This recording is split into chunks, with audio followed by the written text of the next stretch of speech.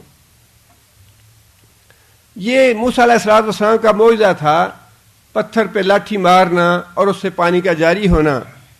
اور معجزات مختلف انبیاء کو اللہ تعالیٰ نے مختلف معجزات عطا فرمائے جن کا ذکر قرآن مجید میں ہے. معجزات کا انکار جو ہے یہ کفر ہے, اس لیے کہ قرآن مجید کی آیات کا انکار ہے یہ, اور قرآن مجید کی ایک آیت کا انکار جو ہے وہ بھی انسان پہ کفر لازم کر دیتا ہے. لہذا معجزات جو ہیں ان کو منو ان تسلیم کرنا چاہیے, خواہ وہ قرآن مجید میں ہیں یا احادیث میں ہیں.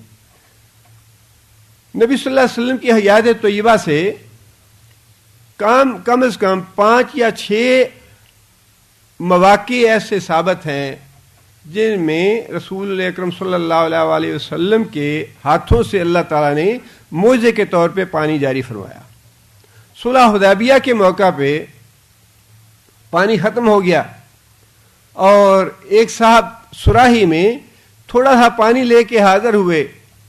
نبی صلی اللہ علیہ وسلم نے اس سراہی میں اپنی انگلیاں ڈالیں اور نبی صلی اللہ علیہ وسلم کی انگلیوں سے پانی جاری ہو گیا اور پانی نکلنا شروع ہو گیا. اور صحابی کہتے ہیں کہ ہم اس روز 1500 آدمی تھے صلح حدیبیہ کے موقع پہ.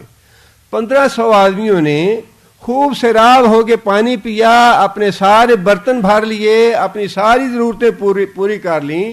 صحابی کہتے ہیں کہ میں اللہ کی قسم کھا کہتا ہوں کہ اگر اس روز ہم 1,00,000 بھی ہوتے تو سب کی ضرورتیں پوری ہو جاتی. اتنا پانی نبی صلی اللہ علیہ وسلم کی انگلیوں سے نکلا. اسی طرح تبوک کے سفر میں بھی ایسا ہوا, پانی ختم ہو گیا اور صحابہ کرام نے نبی صلی اللہ علیہ وسلم کے پاس حاضر ہوئے. نبی صلی اللہ علیہ وسلم نے پوچھا کیا بات ہے, عرض کی کہ یا رسول اللہ پانی ختم ہو گیا ہے. فرمایا کہیں کوئی پانی ہے تھوڑا بہت. پیالے میں پانی لایا گیا, نبی صلی اللہ علیہ وسلم نے اپنی انگلیاں مبارک اس میں ڈالی, نبی صلی اللہ علیہ وسلم کی انگلیوں سے پانی جاری ہو گیا. اسی طرح 3 مواقع مدینہ منورہ کے ہیں کہ نماز کے وقت وضو کے لیے پانی ختم ہو گیا اور رسول اللہ صلی اللہ علیہ وسلم نے پیالے میں تھوڑا سا پانی تھا, اس میں نبی صلی اللہ علیہ وسلم نے اپنا ہاتھ مبارک رکھا تو نبی صلی اللہ علیہ وسلم کی انگلیوں سے پانی جاری ہوا. یہ نبی صلی اللہ علیہ وسلم کا معجزہ تھا. موسیٰ علیہ السلام کو تو لاٹھی اور پتھر کا معجزہ دیا گیا کہ پتھر سے پانی جاری ہوگا, لیکن رسول اکرم صلی اللہ علیہ وسلم کو اللہ تعالیٰ نے یہ معجزہ دیا کہ خود نبی صلی اللہ علیہ وسلم کی انگلیوں سے پانی جاری ہوتا رہا اور جتنی ضرورت تھی وہ ساری ضرورت پوری ہوتی رہی اس پانی سے. آگے پھر اللہ تعالیٰ فرماتے ہیں کہ یہ تو ہم نے احسان کیا بنی اسرائیل پہ, اور یہ احسان کرنے کے بعد ہم نے انہیں ہدایت کی کہ اب فساد پیدا نہ کرنا, میرے احکام کی نافرمانی نہ کرنا. آگے اللہ فرماتے ہیں وَإِذْ قُلْتُمْ يَا مُوسَىٰ, اور جب تم نے کہا یعنی بنی اسرائیل نے, یا موسیٰ اے موسیٰ, لن نصبر علی طعام واحد, لن نصبر کون سا فعل ہے؟ مضارع ہے جو متکلم کا صیغہ ہے. ہم صبر نہیں کریں گے, ہم ہرگز لن نصبر, مکمل نفی ہے, زور ہے اس میں بڑا اور پکی تاکید ہے کہ ہم اب کبھی نہیں کھائیں گے. یہ لن نصبر, ہم کبھی صبر نہیں کریں گے, علی طعام واحد, ایک ہی قسم کا کھانا کھانے پہ. یہ روزانہ ہمیں کئی سال سے یہی من اور سلوہ مل رہا ہے. دیکھیے جب کوئی انسان ناشکری پہ اتر آتا ہے تو کیسی کیسی بدتمیزیاں کرتا ہے اور کیسی کیسی حرکتیں کرتا ہے. وہ بیٹھے بٹھائے سب کچھ مل رہا ہے, کوئی تکلیف نہیں, کوئی مشقت نہیں, کوئی تلاش نہیں, کوئی پریشانی نہیں. جب بھی کوئی چیز ضرورت پڑتی ہے کسی چیز کی, اللہ تعالیٰ فوراً مہیا فرما دیتے ہیں. بجائے اس کے کہ اللہ تعالیٰ کی نعمتوں کا شکر ادا کرتے, انہوں نے اللہ تعالیٰ کی ناشکری کرنی شروع کر دی اور کہنا شروع کر دیا اچھا یہ تو ایک طرح کی نعمت ہے یا ایک ہی کھانا ہے, روزانہ ایک کھانا کھا کھا کے ہم تو تنگ آ گئے ہیں, ہم تو پریشان ہو گئے ایک کھانا کھاتے کھاتے, کوئی نئی چیز ملنی چاہیے. وہ جو ہم مصر میں کھانے کھاتے تھے نمکین اور میٹھے اور فلاں کھاتے تھے, اس طرح کے کھانے اب آنے چاہیے. کہنے لگے موسیٰ علیہ السلام سے لن نصبر علی طعام واحد, ایک کھانے پہ ہم کبھی صبر نہیں کریں گے. فادع لنا, ادعو کون سا فعل ہے؟ امر ہے. ادعو دعا کر, پیغمبر سے یہ بات کہی. ادعو لنا, دعا کر ہمارے لیے, رب کا اپنے رب سے, یخرج نکالے, لنا ہمارے لیے, مما تنبت الارض, مما من اور ما کا مجموعہ ہے, ما موصولہ ہے, مما اس چیز سے جو تنبت الارض اگاتی ہے زمین. یہ تو آسمانوں سے آتا ہے من و سلوہ, اور ہم تو عادی ہیں ان چیزوں کے جو زمین سے نکلتی ہیں. ہمیں زمین والے جو چیزیں ہیں, سبزیاں ہیں, ترکاری ہے, گیہوں ہے, غلہ ہے, پھل ہیں, وہ چاہیے. مما تنبت الارض, جو اگاتی ہے زمین, من بقلہا, یعنی آگے بنی اسرائیل نے چیزوں کے نام بھی لیے کہ اس طرح کی چیزیں ہمیں چاہیے, اس طرح کی چیزیں ہمیں مطلوب ہیں. بقل کا معنی بقالہ کسے کہتے ہیں؟ بقل ویسے الفاظ بعض اوقات استعمال ہوتے ہوتے تھوڑا بہت مفہوم یا معنی ان کا بدل جاتا ہے, لیکن ان کا تصور وہی رہتا ہے. بقل بنیادی طور پہ کہتے ہیں ہر وہ چیز جو زمین سے پیدا ہو اور سبز رنگ کی ہو. اس میں ساری سبزیاں, ترکاری, گیہوں اور جتنی بھی چیزیں نکلتی ہیں ساری تقریباً سبز ہی ہوتی ہیں, ساری چیزیں اس میں شامل ہیں. اور بقالہ وہی چیز ہے جہاں پہ ظرف مکان ہے, جہاں پہ یہ چیزیں رکھی جائیں ساری. اب وہی انہوں نے کہا کہ ہمیں اس کا عام طور پہ مفسرین نے یا مترجمین نے سبزی یا ککڑی یا ترکاری یہ ترجمہ کیا ہے. بقلہا, ہمیں ہا کی ضمیر کس کے لیے ہے؟ زمین کے لیے. یعنی زمین سے جو سبزی اگتی ہے, ترکاری اگتی ہے, وہ چاہیے. وقصائہا, قصائہا گیہوں, سبزی ایک الگ نوع ہے اور گیہوں جو ہے وہ غلے کی نوع سے ہے. وقصائہا, اور گیہوں چاہیے, گندم. وفومہا, اور لہسن چاہیے جو زمین سے پیدا ہوتا ہے. وعدسہا, اور دالیں چاہیے جو زمین سے پیدا ہوتی ہیں. وبصلہا, اور پیاز چاہیے جو زمین سے پیدا ہوتا ہے.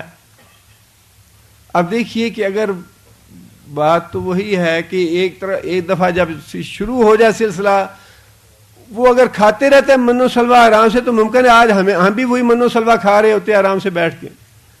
لیکن انہوں نے اس پہ صبر نہ کیا اور بے صبری کا مظاہرہ کرتے ہوئے اللہ تعالیٰ سے دعا کی کہ یا اللہ یہ تو کھاتے کھاتے ہم تنگ آ گئے ہیں, اب ہمیں نمکین چیزیں, زمین سے پیدا ہونے والی چیزیں وہ چاہیے. قال, موسیٰ علیہ السلام نے ان کے روکنے کی کوشش کی. اب نبی جو ہے وہ تو خیر کی اور ہمدردی کی بات کرنے والا ہوتا ہے. نبی نے سمجھانے کی کوشش کی کہ بے وقوفو, تم اچھی چیز کو چھوڑ کے ادنا اور حقیر چیز کا مطالبہ کر رہے ہو. جو چیز تم چاہ رہے ہو یا جسے تم اچھا سمجھ رہے ہو وہ حقیقت میں ادنا اور حقیر چیز ہے, مصیبت میں پڑ جاؤ گے. جو مل رہا ہے اس پہ شکر کرو اور بیٹھ کے آرام سے کھاتے رہو. موسیٰ علیہ السلام نے کہا, موسیٰ علیہ السلام نے کہا, اتستبدلون, استفہام کا ہے, کیا تستبدلون, تم بدلنا چاہتے ہو, تم تبدیلی چاہتے ہو, الذی ہوا ادنا, اس چیز کے ساتھ جو کہ ادنا ہے. ادنا کا معنی حقیر, کم درجے کی. کیا تم بدلنا چاہتے ہو حقیر چیز کے ساتھ